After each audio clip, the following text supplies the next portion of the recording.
Nous entrons dans la troisième partie de la messe, qui est l'oblation ou l'offrande du sacrifice de Jésus-Christ et de son Église. Cette troisième partie de la messe s'appelle le canon. Canon vient d'un mot grec qui signifie règle. Le canon, c'est la règle du sacrifice, règle invariable que l'Église a reçue de la tradition et de la Sainte Écriture. C'est la partie la plus antique, la plus solennelle, la plus sacrée de la messe, celle qui contient la consécration ou l'actualisation du sacrifice de la croix. Le canon commence par la préface, qui est une sorte de prélude ou d'introduction aux prières du canon. La préface est une prière d'action de grâce et de louange qui varie selon les messes que l'on célèbre. Pendant les messes de la semaine, on récite le plus souvent la préface commune. Le dimanche, on chante généralement la préface de la Sainte Trinité. Il est impossible d'expliquer ici toutes les préfaces du missel, nous retiendrons seulement le sens général. La préface est une invitation à élever nos cœurs vers Dieu et à lui rendre grâce pour le grand miracle eucharistique qui va s'accomplir par la consécration. Vraiment, il est juste et bon, c'est notre devoir et c'est notre salut, Seigneur Père Saint, Dieu Tout-Puissant et Éternel, que toujours et partout nous vous rendions grâce par le Christ notre Seigneur. Nous voulons rendre grâce à Dieu par Jésus-Christ, et cela en particulier par la messe. L'Église qui rend grâce dans cette préface imite en cela Jésus-Christ qui commença par rendre grâce à son Père avant la multiplication des pains, comme nous pouvons le lire dans l'Évangile, multiplication des pains qui était une figure, une annonce de l'Eucharistie. Et nous imitons aussi Jésus-Christ qui rendit grâce à son Père avant de changer le pain et le vin en son corps et en son sang le jeudi saint à l'occasion de la première messe, la veille de sa passion. Cette préface est une invitation à être tout attentif à ce qui va s'accomplir sur l'autel, à ne s'occuper que de Dieu et à bannir toute autre pensée. La préface se termine par le Sanctus qui est récité par le prêtre et chanté par la chorale et les fidèles. Le Sanctus est un hymne triomphal qui se compose d'un cantique et d'une acclamation. Donc, dans ce Sanctus, il y a deux parties. D'abord un cantique, ensuite une acclamation. Le cantique vient du prophète Isaïe, il est tiré du livre d'Isaïe au chapitre 6, ce prophète qui entendit chanter ces paroles par les anges, par les séraphins du ciel. Saint, Saint, Saint est le Seigneur, le Dieu de l'univers, le ciel et la terre sont remplis de votre gloire. Le ciel et la terre sont remplis de la gloire divine. Puis, après ce cantique, une acclamation. Hosanna au plus haut des cieux, béni soit celui qui vient au nom du Seigneur, Hosanna au plus haut des cieux. Cette acclamation est tirée de l'Évangile, cette fois-ci de l'Évangile selon saint Matthieu au chapitre 21e. Cette acclamation vient des Juifs lorsqu'ils reçurent Jésus-Christ qui entrait en triomphe à Jérusalem le dimanche des Rameaux, quelques jours avant sa passion. Les Juifs acclament Jésus comme leur Messie et ils disent ces paroles, Hosanna. Hosanna est un terme qui n'est pas tellement traduisible, mais c'est un cri de triomphe, un cri de joie, un cri de victoire. Béni soit celui qui vient au nom du Seigneur. béni soit celui qui vient au nom du Seigneur, c'est Jésus-Christ. Et ici, à ce moment-là, nous faisons le signe de la croix pour indiquer que celui qui vient, celui qui va venir dans quelques instants à l'occasion de la consécration, c'est Jésus, et c'est Jésus crucifié, qui vient à nous avec sa croix, avec le mystère de son sacrifice. On sonne à ce moment-là 3 coups de cloche pour avertir tous les assistants que le prêtre entre dans la grande prière du canon qui va opérer la consécration du corps de Jésus-Christ. Et ainsi, on veut par là inciter les fidèles à redoubler d'attention et de ferveur puisqu'ils entrent dans le moment le plus important de la messe. Le prêtre maintenant entre dans un plus grand silence après la récitation du Sanctus. Il ne parlera qu'à voix basse jusqu'à la fin du canon, c'est-à-dire jusqu'au Notre Père. Et cela afin de mieux marquer le caractère sacré de la consécration. Les grands mystères de Dieu se réalisent dans le silence. Nous voyons par exemple que le mystère de l'incarnation, qui s'accomplit le jour de l'Annonciation, se réalise dans le silence de la maison de Nazareth, que le mystère de Noël, de la nativité, de la naissance de Jésus, de son apparition sur la terre, s'accomplit dans le silence de la nuit de Noël. Les fidèles se mettent à genoux après le Sanctus, après le chant du Sanctus, pour manifester leur adoration et pour faciliter leur recueillement. Le prêtre récite une première prière qui commence par les mots « Te igitur ». Père très clément, nous vous prions humblement et nous vous supplions par Jésus-Christ, votre Fils, notre Seigneur, d'accepter et de bénir ces dons, ces présents, ces offrandes saintes et sans tache. Le prêtre s'adresse ici au Père et il s'adresse au Père par Jésus-Christ. C'est extrêmement fréquent dans la messe. Nous nous adressons au Père dans un certain nombre de prières et c'est ainsi que la liturgie est une école de dévotion à l'égard du Père, première personne de la Sainte Trinité. Mais lorsque nous invoquons le Père, nous nous appuyons sur la médiation toute puissante de Jésus-Christ. Nous vous supplions par Jésus-Christ, votre Fils notre Seigneur, d'accepter et de bénir ces dons, ces présents, ces offrandes saintes et sans tache.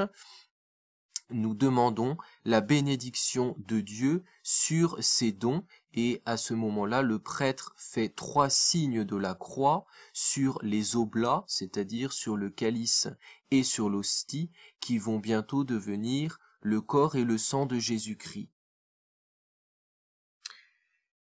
Puis le prêtre indique pour qui il veut d'abord prier, pour qui il veut d'abord offrir ce sacrifice.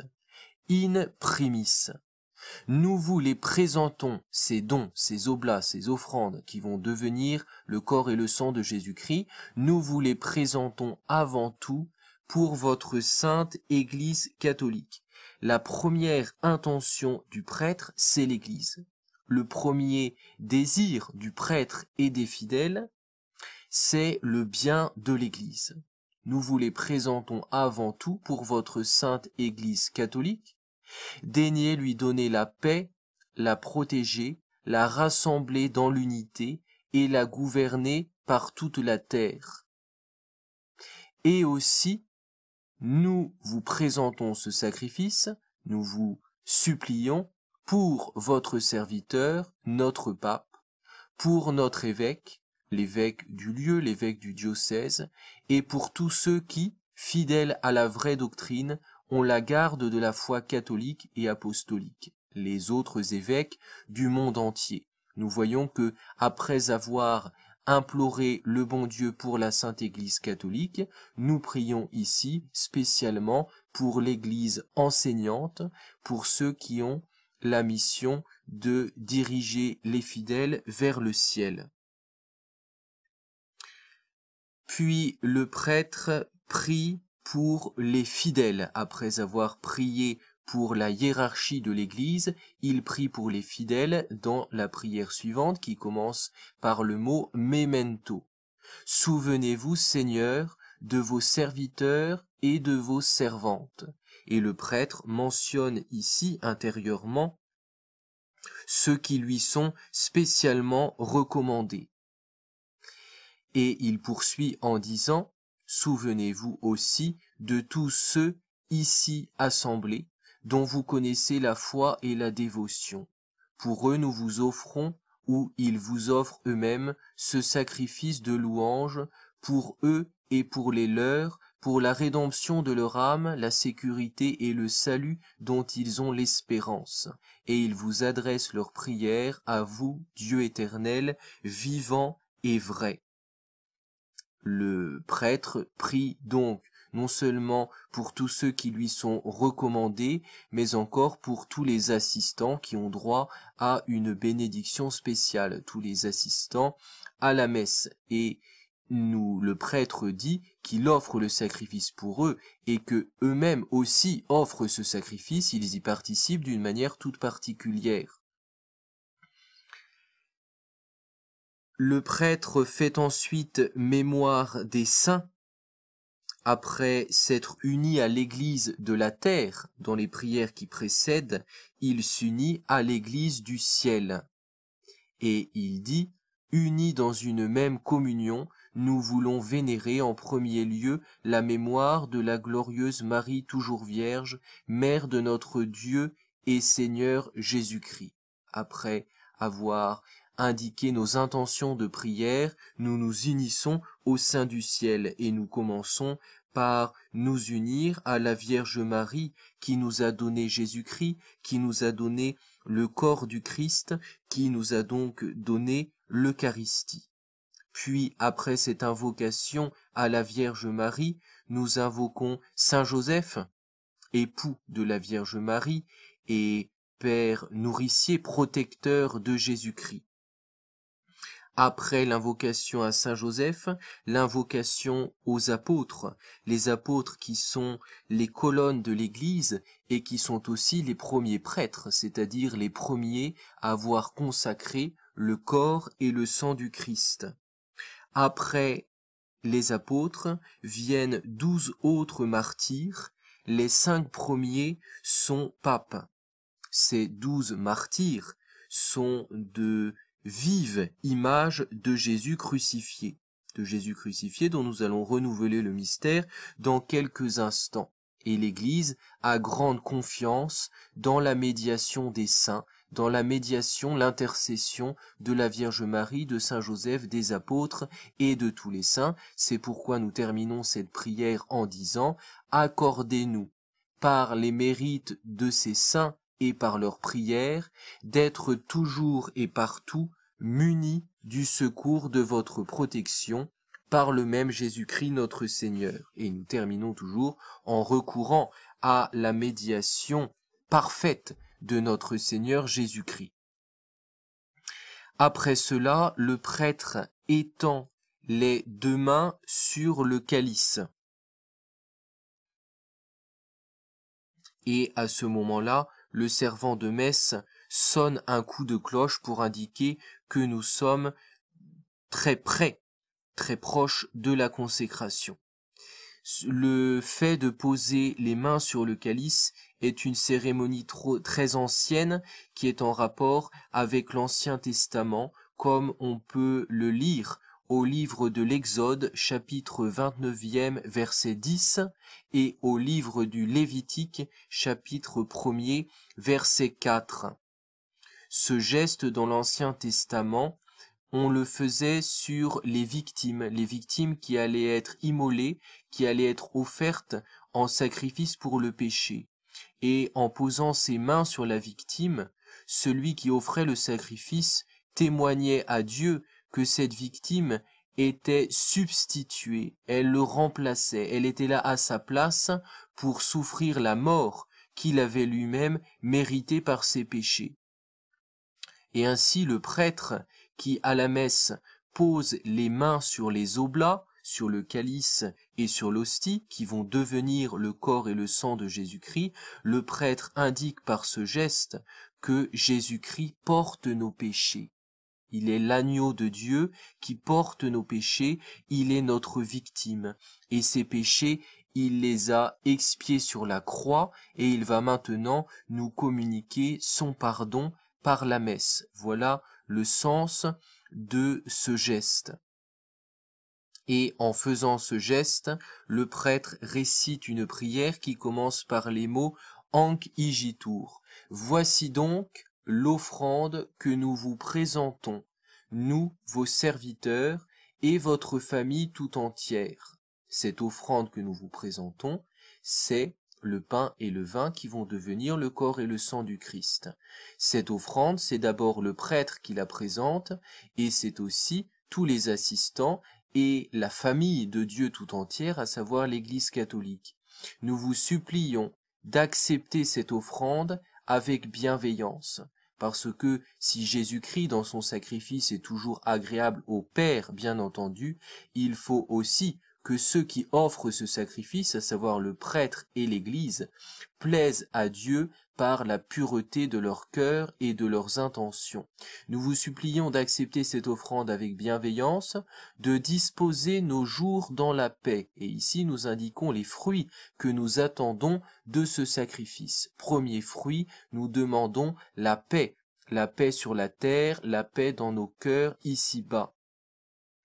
De nous arracher aussi à la damnation éternelle. Nous demandons d'être préservés de l'enfer. Et enfin, nous demandons à Dieu de nous recevoir au nombre de ses élus, de nous recevoir dans le ciel, et nous terminons par ces mots, par Jésus-Christ notre Seigneur.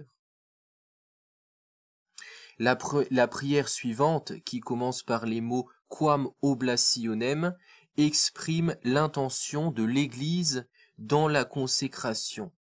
Cette oblation, ô Dieu, nous vous en prions, daignez la bénir, l'agréer, l'approuver pleinement, la rendre parfaite et digne de vous plaire, afin qu'elle devienne pour nous le corps et le sang de votre Fils bien-aimé, Jésus-Christ notre Seigneur. Le prêtre exprime donc l'intention de l'Église, parce que le prêtre n'est pas seulement le représentant de Jésus-Christ, qui s'offre en sacrifice, mais il est aussi le représentant de l'Église. Et c'est pourquoi il commence, au nom de l'Église, à invoquer la toute-puissance de Dieu sur le pain et le vin, afin qu'ils deviennent le corps et le sang de Jésus-Christ. Et dans un instant, il continuera, au nom de Jésus-Christ, en vue d'accomplir le sacrifice. Donc cette prière est la prière de l'Église avant de prendre vraiment la place de Jésus-Christ. Le prêtre est maintenant prêt à consacrer, à reproduire le sacrifice de la croix. Nous en parlerons la prochaine fois.